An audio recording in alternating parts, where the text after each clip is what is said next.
It's a real honor to be here on this panel with these two gentlemen who have done so much for this field, help us understand how to change organizations successfully. And having studied their work for a long, long time, you would think I would be better at it than I am.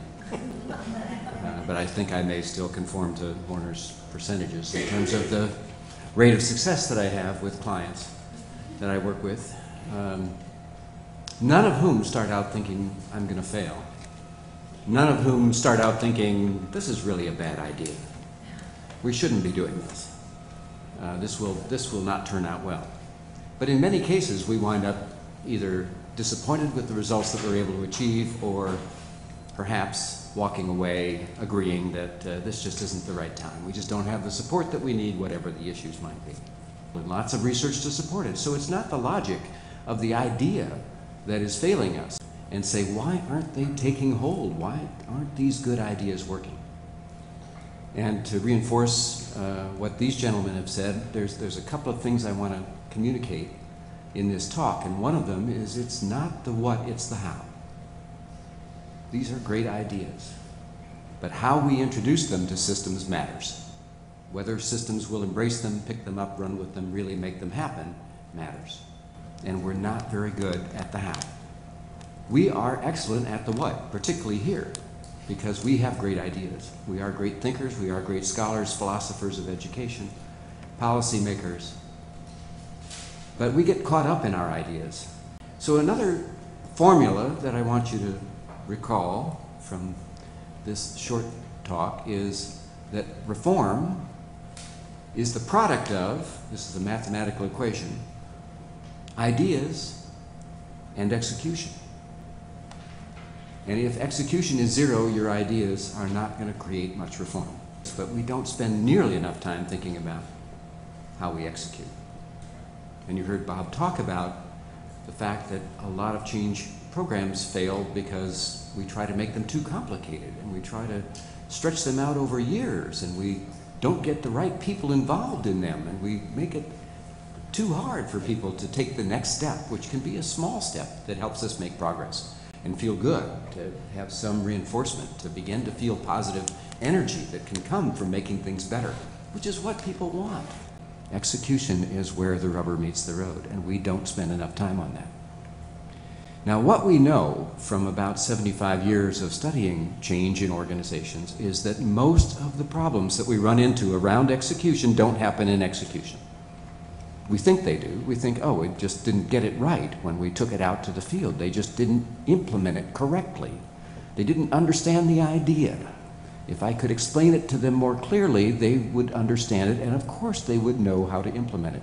But in fact, that's not where most of the failures occur. Most of the failures occur up front, before people even hear about the idea.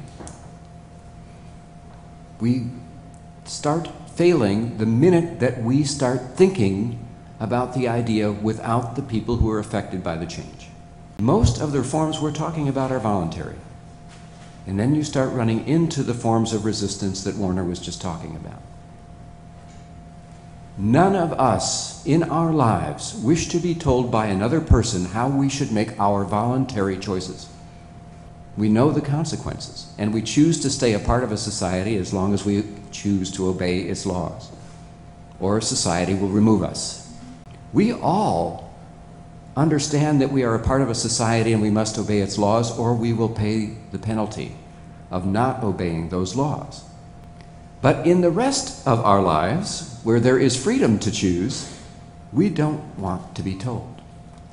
We want to be included. We want to have choice. We want it to be our decision to go left or to go right, to eat at this restaurant or that restaurant, to marry this person or that person. We want to make those choices. We want to have that influence. And so when great ideas come down from somewhere to us, we are not invested in those ideas and making them work. We are feeling put upon rather than assisted.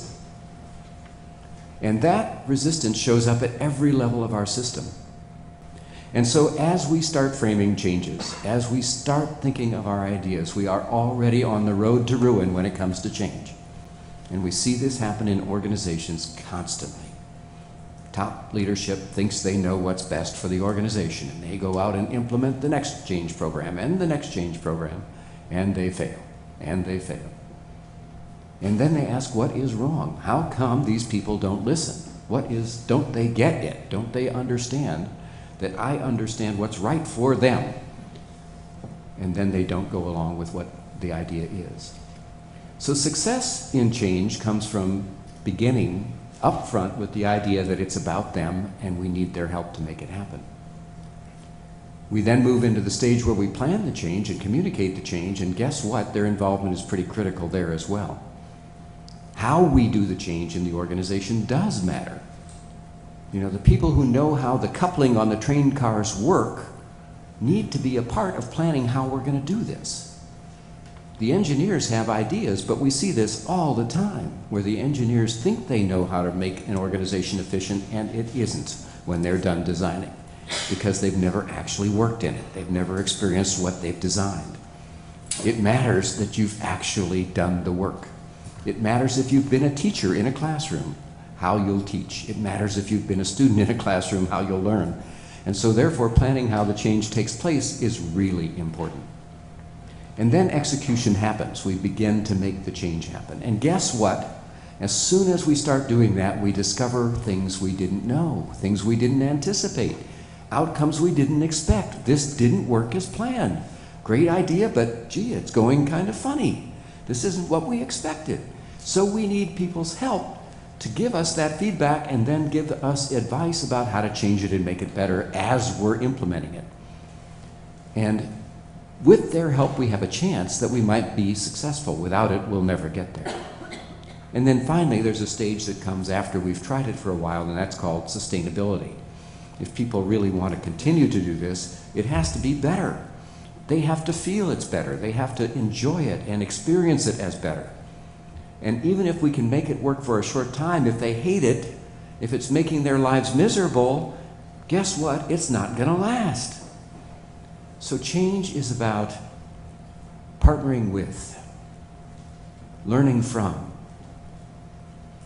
being a part of a system from day one until we get it right and people enjoy the change that they've experienced. Not designing the idea and hoping it floats into the world and somebody carries it forward for us.